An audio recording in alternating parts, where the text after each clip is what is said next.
actual process of peeling back how you construct it, every aspect of the creative process, playing all the roles when there are no instruction books on how to do it. That was just so fascinating and continues to drive us. And so with Valen Studios, our mission is really to find those new types of interactivity that the people that are really unexpected. People really wonder where they come from, and you really need to get your hands on them to be able to understand it. Now, back in the day, what really got me interested was a game called Starflight 2. Actually, I played Starflight 1 after 2. It was a PC game, MS-DOS at the time. But it just showed with even limited technology, you can really open the imagination and make non-linear narrative where you really put the player as the hero and as the center of an adventure and the center of a progression. And that unlocks so much for us. So I don't want to put the new studio on the spot, but I guess I'm going to do that a little bit. Abu, just talk a little bit about, you said you've loved games, but your decision to, really want to express that love by starting a studio, the journey from starting that studio to working with EA Originals, and we'll start there. Yeah, no, I think, look, I mean, I think there's a lot of power in storytelling in games because I feel like you got the audience playing it and interacting with the characters on the screen or, really kind of shaping the story that's going on, or you get them in that journey. They're in their shoes. The way I kind of see it is like, I'm a storyteller by heart, right? So it's just another way or another voice or another platform to tell those stories on. It's a great journey because we're just all a bunch of kids wanting to play storytellers, right? And yeah, that's what it is. It's funny, isn't it? We have, between us, we've got a number of years in the games industry, and we knew a lot about playing games and how games were made and the people behind them. But actually being on the other side now, it's been a whole learning experience. The last year has been a baptism of fire, I guess, as we make mistakes, but we learn from them. And I think that's what's really lovely about the studio with Silver Rain is that we really value the team that we have. It's an incredible team, just over 30 people now, and still growing. We've always got jobs on the website if anyone wants to check that out. Starting big, man. 30 people already. Damn, listen, I remember. Hey, you got That's one of our learnings, man. Joseph. That's one of our learnings. Don't pick 30 people every year. Yeah. I remember when I did Brothers, we were like 10 people, now 8 or 9 people. You start big. Now, I just want to add something to that because I have a bit kind of the same background from a movie. I just want to make something clear to add a little bit what you were talking about. For me, these two are two entirely different mediums. It's very important to remember that because one is interactive and one is passive. Because one thing I've learned is that games are not movies. And I think sometimes it's the opposite. When you like want to make a game that's closer to a movie, there are two entirely different mediums. You could get inspired from each other, but the way, for instance, to write a book or to write a screenplay are two entirely different ways of writing stuff. And this is what we need to do for games as well. So I'm a super optimist in impactful stories and and emotional impacts on people in the future. We're just there. We're just like scratching the surface. We had a dark period in games, and it occurred between like 2000 approximately and 2010, where there was a notion among companies that you would see the film and then play the game, as if the interactivity would be the same as a linear medium. And you try to capture empathy like affection and love and drama and tension between a boy and a girl, but with mechanics like shooting and action. And there would be a total mismatch. And this is sort of the big downfall of narrative experiences of the past. It makes a lot of sense also to tell a story in video games because you're always following the interactivity. You're always looking at the step-by-step experience of the player and like really immersing yourself in what will they actually experience, what will they see, and what will they feel. And for me, that makes so much sense to tell a story in video games because you're really putting yourself in the situation in a different way, I think, and it's helped me a lot to learn about writing scripts as well, like longer scripts, because you have to fill in the details. You can't leave anything to the imagination until it's in the player's hands. Yeah.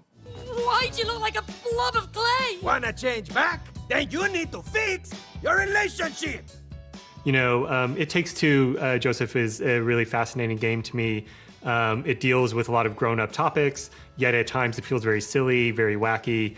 And at times the gameplay almost feels like a metaphor of this couple's relationship. So just talk about, sort of the challenge of telling what is, what on the surface is a very sort of, classic story about a couple, but then making that come through via the actions you're taking in the game.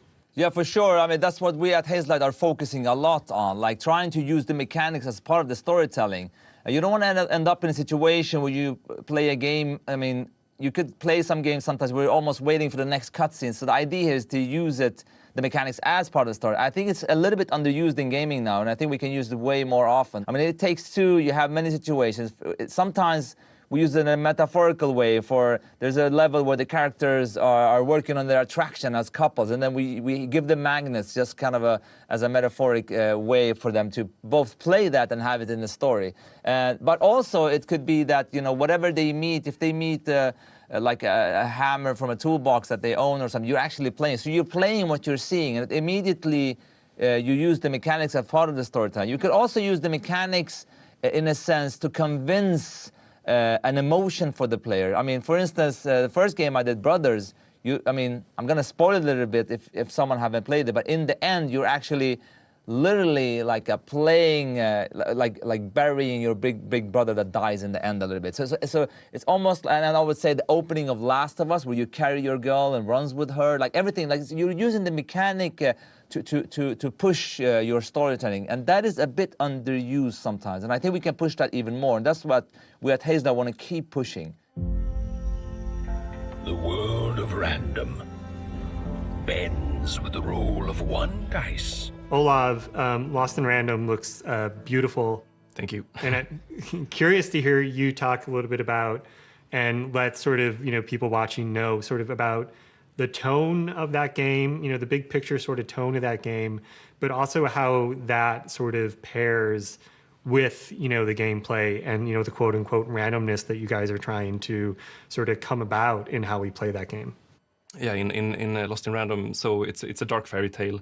It's an action adventure, and you play as this girl who grows up in this. There are 3 wards in the land of random, 1 ward for each side of a 6-sided dice, and this dice belong to an evil queen, of course, and she rules. She creates these weird systems to keep these places in check, and so every world has its own theme.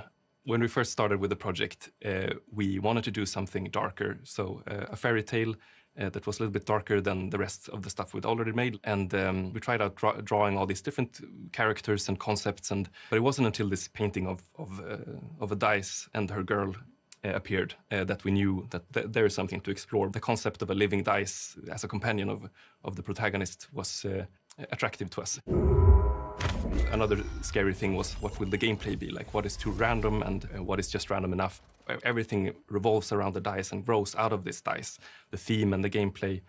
So it's been a great concept, very natural to, like, everything's grown very natural out of it. And it's so important to like, if you have an idea that is weird and you're uncertain of it at first and it hasn't been done before, you don't have a reference game, you need to ask people for a bit of faith to stick with the idea and just stay with it. And okay, we're not sure what it will be, but it's important to let yourself to be, I don't know, let's not know together for a while and explore this weird idea and see where it goes. Yeah. I was just going to add in, actually, everything that everybody said is just lovely, and it's exactly why I love working in games. And what makes the games industry really special. My fear, and actually something to perhaps pose back to the group, is that I always worry about whether we can hold on to this authenticity as an industry, because the more interested that business and other industries become in us, the more at risk we are of losing that authenticity. I think we're having a sort of golden age at the moment where this freedom is allowed, and people like myself can start to see themselves coming through in these stories. And I hope that we can keep that alive and keep that going, and that authenticity isn't lost or merged into other industries. I think that's exactly why we're at indie studios, because that authenticity is worth the struggle. It's worth fighting for.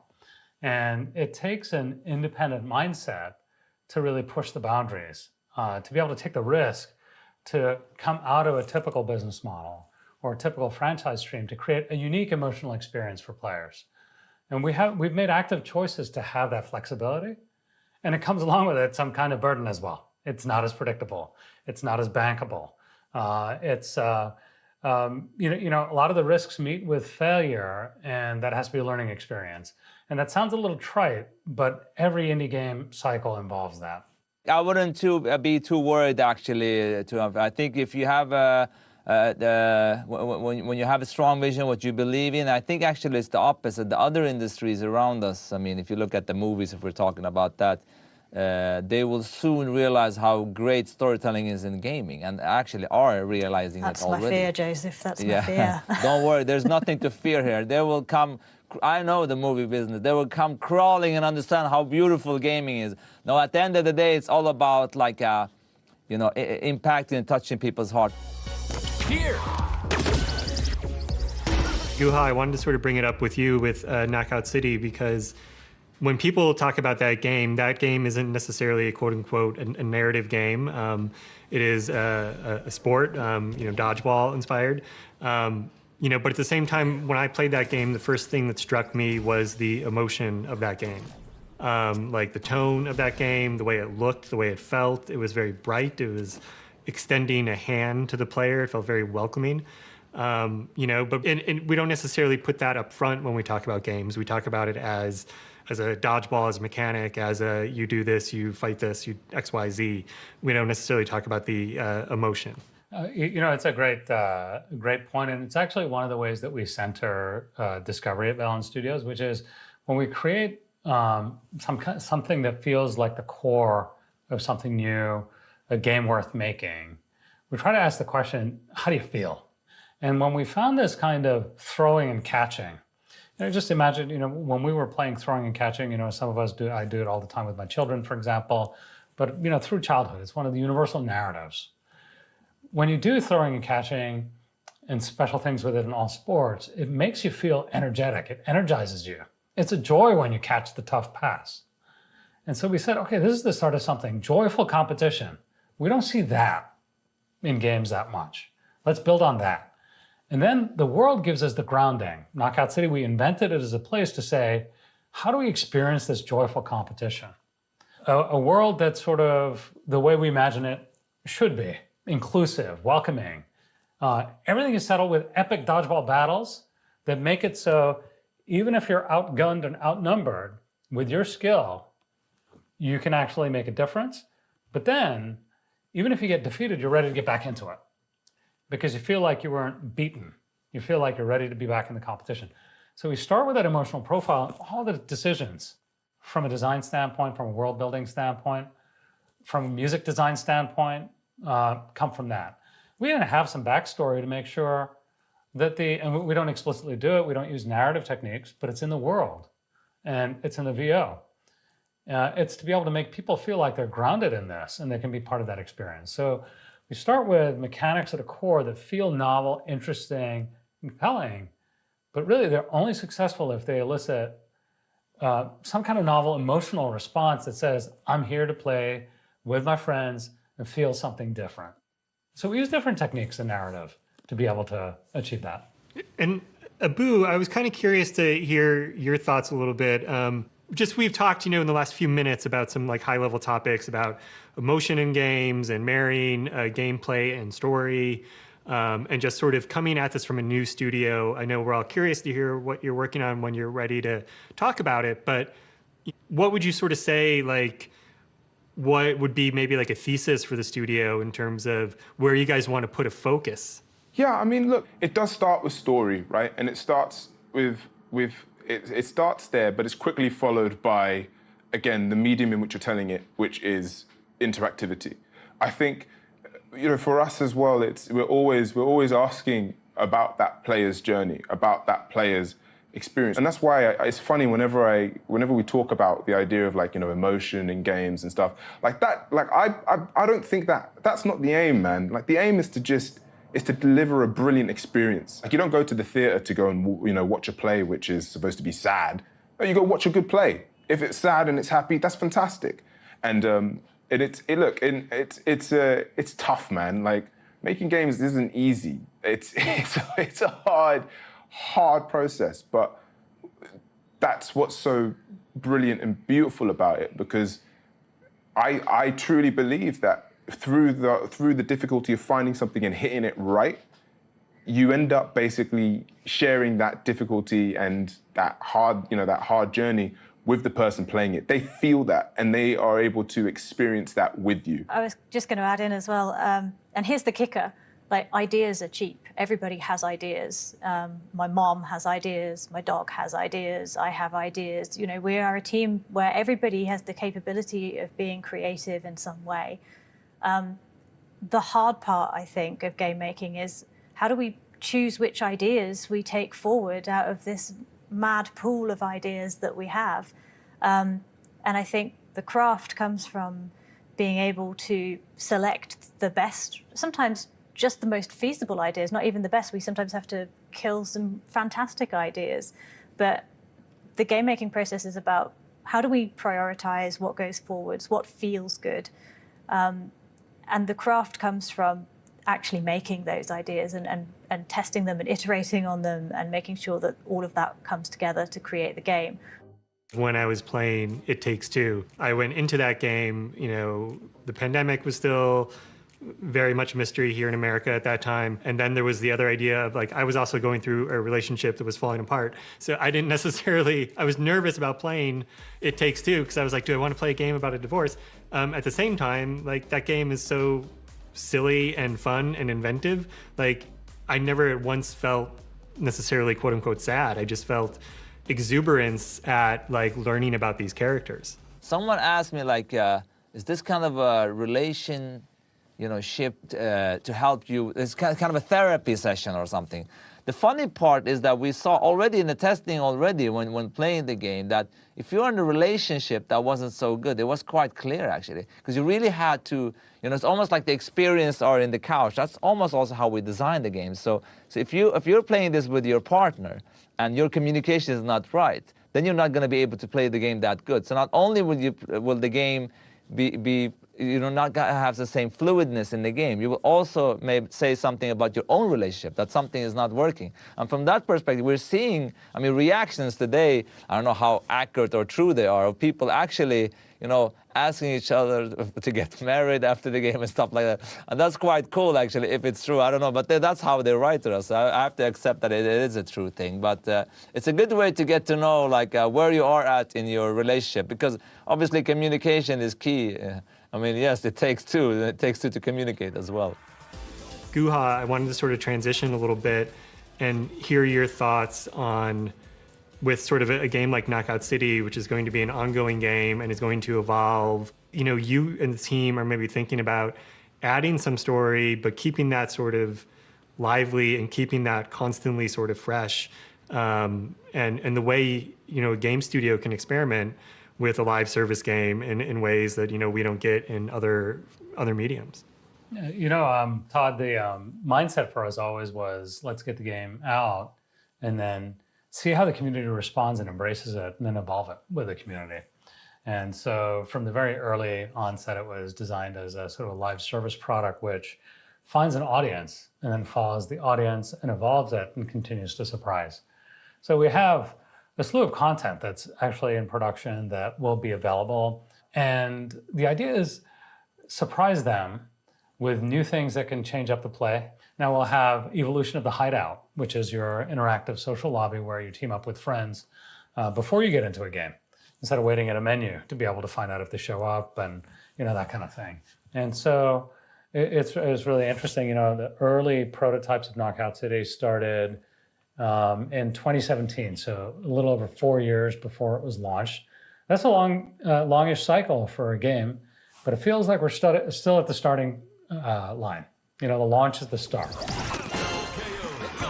You know, there's this conversation always in pop culture amongst fans and amongst creators that it's like everything has to be based on IP. And in the independent game world, this is where all of, like, originality is. You know, and I was kind of curious, Olav, to hear, you know, you talk a little bit about the studio and deciding on Lost in Random, and, like, what was the sense of, you know, because as Melissa was saying earlier, like, everybody has ideas. So what was the sense of, like, this is something that we can experiment with, both as a studio, that we can experiment with as artists, but something we feel good about, committing, X amount of years of our lives to. For me personally, of course, there's great value in looking at the market and what people are playing right now, but people won't be playing what they are now in a couple of years. So why not just go with what's fun and weird in the moment? It's a very arts-driven studio, always has been, Zoink. Driven by Klaus Lyngeled, who's now the head of development, and he's usually the guy like while we're sweating and finishing the previous game. He's like, guys, what do you think about a giant ghost in VR? And we're like, yeah, we gotta finish this thing first, but sounds great. Give us some time and digest it. Abu already said also we're all just kids playing like, oh, then this guy comes and he fights this guy and they're brothers actually, and why? Like that kind of energy you want to bring to creating video games, I think. So yeah, just go with that creative joy, and for us, it started out with wanting to try out something darker, like I already said, and our longing for a fantasy and a saga, and we looked at grim fairy tales and Over the Garden Wall and stuff like that. And even if the idea at first makes everyone go, really? Okay, a dice with legs and arms, and okay, let's taste it for a bit, and like, don't be afraid of the can of worms. Yeah, I guess is the message. Yeah. Just wanted to say, like, that is actually a perfect sort of analogy in a way of what the originals team do in regards of they're not afraid to take a risk. You will come in with a crazy idea and you'll come in with something quite out there, something that's not really necessarily been seen or sounds dangerous or sounds hard, and they will be like, you know what, go for it. They give you that space and room to play, which is so beautiful and rare to see in a lot of spaces in the arts. Look, I'm doing a show at the moment out here called Raised by Wolves, and the first 2 episodes of the season. Thanks. You were great. I've been waiting to say that for so long. Sorry. Thank you. Well, no, but look, the first 2 episodes, right, were directed by Ridley Scott, and it's terrifying, right? It's one of those things where it's like you're going head to head with this Goliath, right? But the beauty of what he was able to capture on set was he allowed you room to play. He allowed you room to be bold. He allowed you room to just explore, which is so rare sometimes. I think every publisher should do this, actually. Focus on creative, crazy games that does something very different, but doesn't have the major financial risk. Because I understand, you want to put $100 million or something that's crazy risky. However, though, those smaller games that are crazy and more creative adventure, you can actually see stuff functioning and working, and then you can actually inspire the AAA also as well. Joseph, I want to look at that and say, it's not just about inspiring AAA, it's about saying, all new novel concepts can start small. It's the simple as hard concept. When we wrote if you write the concept for Knockout City on a piece of paper, people will be like, I'm going to play this action game with dodgeballs. Give me a gun. I think I know how to do that. And so that's typically the response for that. But the concept itself can be proven out at a small scale, and the concept itself can grow. And it could be grown by you, Joseph, in your context, by us from a Knockout City standpoint. But it's the ability to recognize that's something special. Both the developer recognizes, but then also, the label should recognize as well and believe in. One of the things that was most impressive to us was that after we had found this core and, we thought, hey, this is a good game. I'm feeling what I need to feel with this thing. We shopped it around. And there was something unique about the originals team in EA. Everybody played. Everybody, all the way to the executive team at EA played before we said, that's the right partner for us. Because they could understand that vision. They could see it. And they said, okay, we're ready to take a risk. Not a huge risk, but we're ready to take a risk and a series of sequential bets because this game needs to come out. Well, and Knockout City was also kind of a risk for the studio as well. You guys had to create pretty much a new game engine for this project. Yeah, I mean, there was nothing like it before, and there's a good reason. It's really hard to do a mechanic that's purely based on throwing and catching, essentially physics-based gameplay in a competitive setting, where there are many physics objects. The player him or herself could become the ball, that there's an ever-changing map landscape with dynamic maps, and fundamentally relies on the interactivity between the team, throwing, passing, catching. When you have a player on the East and West Coast or East Coast and then in Europe playing together or playing against each other, it's an incredibly hard problem to solve, and we couldn't find conventional approaches to do it. So we had to invent a computer language to be able to allow us to do reversible computation at scale. And that's pretty much how we approach problem solving here at Velen. It's sort of like, if this game needs to be made, we're going to figure out how to do it.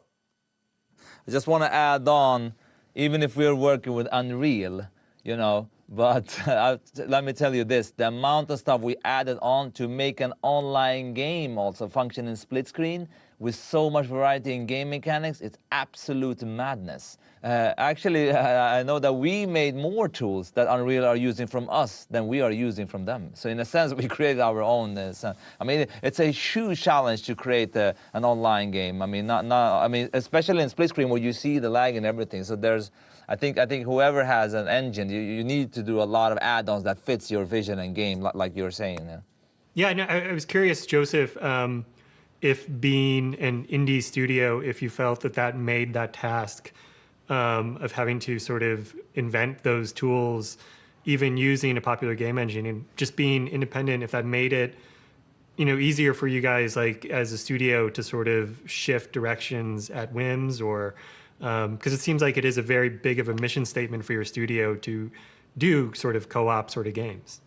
I wouldn't call us indie right now. I would say we are we are more a triple I, as they say today, not just a regular indie. So we have more knowledge. Our developers are more more kick-ass. They know more how to do stuff. We know more how to solve stuff. We've done it before, so we have the tools to do it way better than before. But of course, it's always a risk, especially the games we do, because every game we do is something totally different. Obviously, you have co-op and story that is common to what we do, but the world, the characters, the gameplay, everything is totally different in the next game. Let me tell you, it will blow people's mind, actually. I'm ready to hear about it. Are you really? Are you ready? Can you handle it? That's what I'm telling you, man. Next game will be like, what the? These guys have really lost their minds. I mean, totally, in a good way. Bring it on. We've touched on a lot of different topics today, and, just on the subject of being an independent studio and the ways an independent studio can innovate in maybe ways other studios can't, just kind of wanted like a real quick sort of hit from each one of you on your studios and like where you want to go in the future when it comes to innovation. So at Hazelight, what we want to push all the time is combining the story and the gameplay. We push that a lot, using the mechanics more and more to try to tell a story, use the mechanics to reflect what goes on in the story, create unique, cool experience that players haven't played before. Now is the time to make something totally great and unique. It's harder in a movie today because it's been going on for longer. So in a sense, it's a good time to make something great. For Velen Studios, it's, our games have come to be really sort of playing is believing. But playing is believing is really at the heart of creating something new, an experience that people really think is novel. I haven't seen something like this before. And that's what we want to keep doing. At Sonic, I feel like we're always looking for new ways of delivering story and dialogue, and because it's such a diverse industry with so many different people and backgrounds and ways of thinking and working, from programmers to artists.